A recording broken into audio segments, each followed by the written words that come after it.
जब कोई इंसान अपने लक्ष्य में नाकामयाब होता है तो आसपास के लोग कहते हैं कि तुम्हें अपनी अंतरात्मा की आवाज़ सुननी चाहिए थी, तुमने गलत राह पकड़ ली। अगर तुम अपने अंतरात्मा की आवाज़ सुनते तो तुम अपने रास्ते से कभी नहीं भटकते। और ये बात लगभग हम में से हर एक इंसान ने अपने जीवन में एक न एक बार तो ज़रूर सुनी होगी। और ये सुनने के बाद हमारे मन में यही ख्याल आया होगा कि मैंने तो अपने अंतरात्मा की आवाज़ सुनकर ही ये काम किया था, फिर मैं नाकामयाब कैसे हो सकता हूँ। और अगर ये लोग सही कह रहे हैं कि मैं अपनी अंतरात्मा की आवाज़ नहीं सुन पाया, तो अंतरात्मा की आवाज़ होती क्या है? अंदर की आवाज़ कैसे सुने? कैसे पता करें कि जो आवाज़ हमारे अंदर उठ रही है वो आवाज़ हमारे अंतरात्मा की ही है? तो आज मैं जो कहानी आपको सुनाने वाला हूँ उसमें आपको एक ऐसी विधि पता चलेगी जिससे आप अपनी अंतरात्मा की आवाज़ सुनकर अपने अच्छे जीवन के लिए अपने अंतरात्मा से निर्णय ले सकते हैं। इससे पहले कि आप इस कहानी में खो जाएं, इस चैनल को सब्सक्राइब ज़रूर कर लें। तो चलिए कहानी शुरू करते हैं। एक बार की बात है, तथागत गौतम बुद्ध अपने कुछ शिष्यों के साथ किसी गांव से भिक्षाटन करके लौट रहे थे। शाम का वक्त हो चुका था। पक्षी अपने घोंसलों की तरफ उड़ान भरने लगे थे। बुद्ध और उनके शिष्य चलित ध्यान करते चले जा रहे थे कि तभी बुद्ध को किसी के रोने की आवाज़ सुनाई दी। वह आवाज़ झाड़ियों के सन्नाटे को चीरती हुई आ रही थी। बुद्ध ने अपने शिष्यों को रुकने के लिए इशारा किया और खुद उस झाड़ी की तरफ बढ़ना शुरू कर दिया। बुद्ध के शिष्य उन्हें देखकर चिंतित हो रहे थे, लेकिन बुद्ध ने उस झाड़ी की तरफ बढ़ना जारी रखा। तभी झाड़ियों के पीछे बुद्ध ने एक आदमी को खड़े हुए देखा। उसके सामने एक बहुत गहरी खाई थी और वह बुरी तरह से रो रहा था। अपना कदम उस खाई की तरफ आगे बढ़ाने ही वाला था कि तभी बुद्ध ने उसे पीछे से पुकारा। बुद्ध ने कहा कि नौजवान, लगता है तुम आत्महत्या करने के इरादे से यहाँ पर आए हो, लेकिन तुम आत्महत्या करने से पहले मेरे इन शिष्यों पर एक उपकार कर सकते हो। मरते मरते एक अच्छा काम तो कर ही जाओ। वह आदमी बुद्ध के शांत चेहरे को देखकर मुस्कुराता है कि मैं भला उनका क्या उपकार कर सकता हूँ। ये सुनकर बुद्ध ने कहा कि तुम अपने आत्महत्या करने के पीछे का कारण इन्हें बता दो, ताकि ये भविष्य में वह गलती कभी न करें जो तुम कर रहे हो। ये बात चोट करने वाली थी।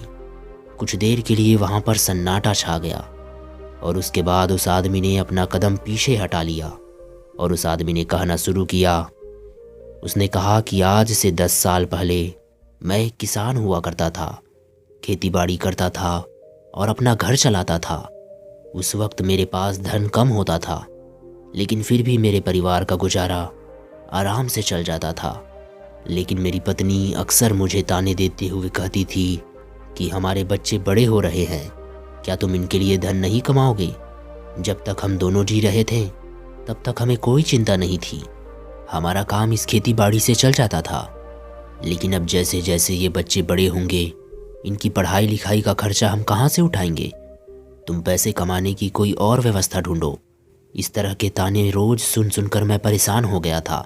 मैं कोई तरीका चाहता था, कोई रास्ता चाहता था जिससे मैं धन कमा सकूं। और फिर मेरे अंदर से एक दिन आवाज़ आई, तुम्हारे अंदर व्यापार करने का अद्भुत कौशल है। और ये ख्याल जब मेरे दिमाग में आया तो मैंने अपनी सारी ज़मीन बेचकर व्यापार शुरू करने का इरादा किया। मुझे पक्का यकीन था कि मैं व्यापार में ज़रूर कामयाब हो जाऊंगा, क्योंकि वो आवाज़ मेरे अंतर्मन से उठी थी, मेरे अंतरात्मा से निकली थी।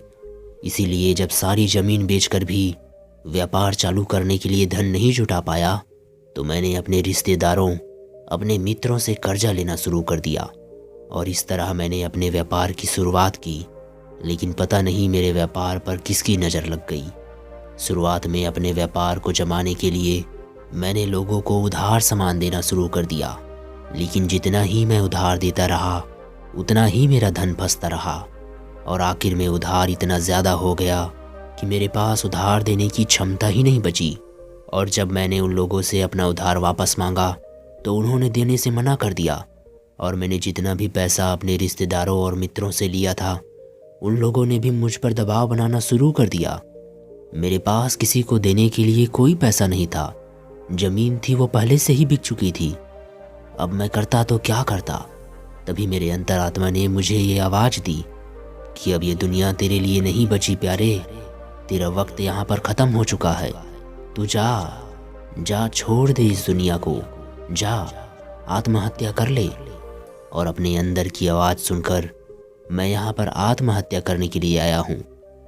ये बात बुद्ध और उनके शिष्य बड़े ध्यानपूर्वक सुन रहे थे। उसकी बात समाप्त होने के बाद बुद्ध ने उस आदमी से पूछा कि नौजवान, मुझे एक बात बताओ, जो आवाज़ तुमने व्यापार शुरू करने से पहले सुनी थी और जो अब आत्महत्या करने से पहले सुनी थी, वो क्या तुम्हारी अंतरात्मा की ही आवाज़ थी? ये बात तुम यकीन से कह सकते हो? ये सुनकर वह युवक कुछ सोच कर बोला कि हाँ बुद्ध, वह आवाज़ बहुत गहरे से आई थी। उस बात पर मेरा पूरा विश्वास था और वो बात मुझे पक्का यकीन है कि मेरे अंतरात्मा की ही थी। ये सुनकर बुद्ध उससे पूछते हैं कि अंतरात्मा की आवाज़ तो आत्मा से आनी चाहिए। क्या तुम्हें अपनी आत्मा का पता ठिकाना मालूम है? तुम्हें पता है कि तुम्हारी आत्मा तुम्हारे शरीर के कौन से हिस्से में रहती है? ये सवाल सुनकर वह आदमी सकपका गया। उसने सोचा भी नहीं था कि कोई आदमी मुझसे इस प्रकार का प्रश्न पूछेगा। इसका बनावटी जवाब देते हुए आदमी ने कहा कि हाँ बुद्ध, आत्मा तो सभी में होती है और वो तो शरीर के अंदर रहती है, उसका कोई प्रमाण थोड़ी होता है। ये सुनकर बुद्ध कहते हैं कि जब आत्मा का होने का प्रमाण ही नहीं है तो अंतरात्मा की आवाज़ होने का क्या प्रमाण है? और तुम अपनी अंतरात्मा की आवाज़ को लेकर इतने यकीन से कैसे कह सकते हो? असल में जो आवाज़ तुमने तब सुनी थी और जो अब सुनी है, वो आवाज़ तुम्हारी अंतरात्मा की नहीं बल्कि तुम्हारे मन की आवाज़ थी। वो तुम्हारे मन का ही बुना हुआ एक जाल था जिसमें तुम फंस गए और अब निकलने का तुम्हें कोई रास्ता नहीं सूझ रहा था, तो तुम्हारे मन ने ही तुम्हें निर्देश दिया कि तुम आत्महत्या कर लो। ध्यान रखना, अंतरात्मा तुम्हें कभी भी हिंसा वाला रास्ता नहीं दिखाएगी। आत्मा तो शुद्ध होती है, निर्मल होती है। वो भला किसी को हिंसा के रास्ते में कैसे भेज सकती है? और तुम आत्महत्या करने का फैसला लेकर हिंसा का रास्ता अपना रहे हो। ये उत्तर सुनकर उस आदमी के मन को थोड़ी ठंडक मिली। वो बुद्ध से और बातें करने के लिए उत्सुक हो गया। इसके बाद उस आदमी ने पूछा कि हे महाशय, आप मुझे बहुत ज्ञानी मालूम होते हैं। क्या आप मुझे अपनी अंतरात्मा की आवाज़ सुनने का कोई मार्ग दिखा सकते हैं जिससे मैं अपने जीवन के अंधकार से बाहर आ सकूं? इसका जवाब देते हुए बुद्ध कहते हैं कि कोई दूसरा आदमी तुम्हें तुम्हारी अंतरात्मा की आवाज़ कैसे सुना सकता है? आत्मा तुम्हारी है तो अंतरात्मा की आवाज़ भी तुम्हें ही सुननी होगी। कोई दूसरा आदमी तुम्हें वह आवाज़ नहीं सुना सकता। अगर वह सुनवाएगा तो वह झूठ होगा, भ्रम होगा। अगर तुम सचमुच अपनी अंतरात्मा की आवाज़ सुनना चाहते हो तो तुम्हें सचेत होना पड़ेगा, तुम्हें जागना पड़ेगा, तुम्हें होश से भरना होगा। अभी तक तुमने सोए सोए ही अपना जीवन बिताया, लेकिन अपनी अंतरात्मा की आवाज़ सुनने के लिए तुम्हें जागना होगा। अभी तो तुम्हें इन पक्षियों की चहचहाहट भी सुनाई नहीं देती, किसी के हाथ का स्पर्श भी तुम्हें महसूस नहीं होता। अभी तुम संवेदना के स्तर पर भी बहुत नीचे हो। सबसे पहले तुम्हें अपनी संवेदनशीलता बढ़ानी होगी, तुम्हें होश से भरना होगा और इसके लिए तुम्हें वर्तमान में जीना होगा। और तब तुम महसूस कर पाओगे इन हवाओं के झोंकों को, इन पक्षियों की चहचहाहट को, आसमान को, सूर्य की किरणों को, तालाब को। तब तुम्हें ये सारी तरंगें महसूस होने लगेगी। इसके लिए तुम निरंतर प्रयास करो, निरंतर ध्यान का अभ्यास करो। ध्यान का अभ्यास करने से मन निर्मल बनता है, मन शांत बनता है और मन जितना ही शांत होगा उतना ही संवेदनशील भी होगा। ये कहकर बुद्ध एक पत्थर उठाते हैं और पास के ही एक तालाब में फेंक देते हैं। पत्थर फेंकने के बाद बुद्ध उस आदमी से पूछते हैं, अभी तुमने तालाब में क्या हलचल देखी? ये सुनकर वह आदमी कहता है कि मैंने देखा कि एक पत्थर तालाब में जाकर गिरा और उसमें डूब गया।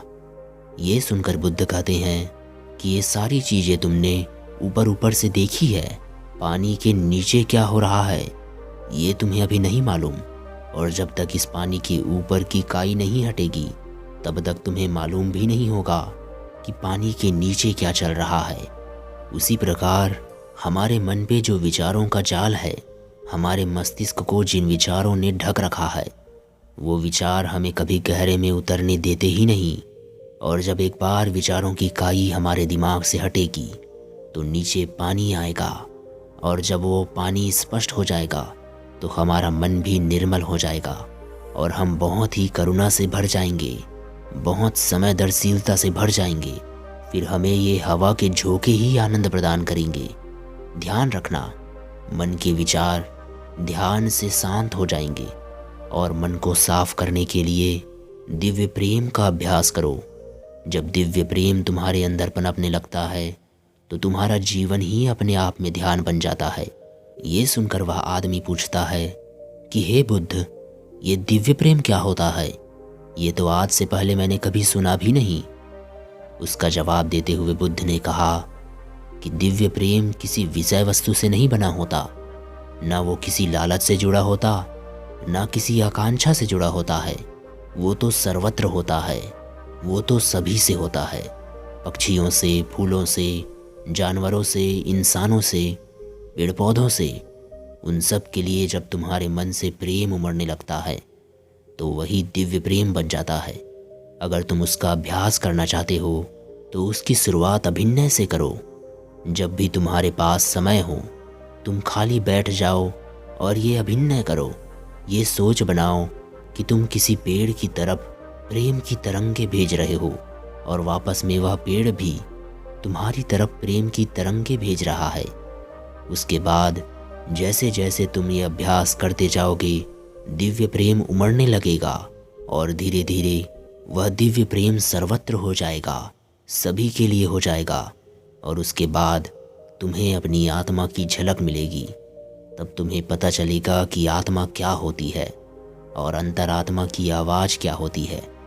लेकिन उसके लिए तुम्हें अपने मन के जाल को काटना होगा, जो कि ध्यान या दिव्य प्रेम दोनों से संभव हो सकता है। ये प्रवचन सुनने के बाद वह आदमी बुद्ध के पैरों में गिर जाता है और अपने आत्महत्या करने के विचार के बारे में वह बुद्ध से माफ़ी मांगता है। दोस्तों, इस वीडियो से आपको क्या सीखने मिला? कमेंट में लिखकर ज़रूर बताइएगा। धन्यवाद।